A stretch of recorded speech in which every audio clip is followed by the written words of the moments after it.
Hello and welcome to Ninja Sauce. On today's video, we're gonna look at how we can edit our supplier's information on our Ninja Sauce cloud-based software.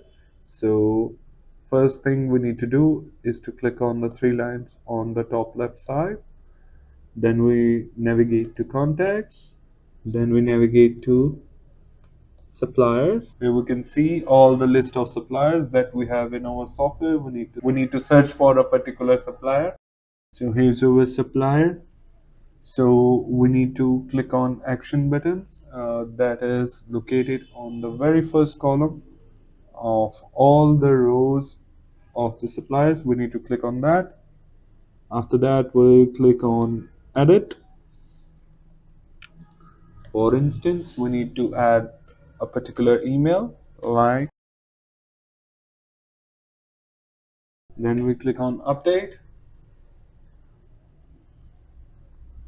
An alert message will pop up that indicates that you have successfully updated the information of your supplier.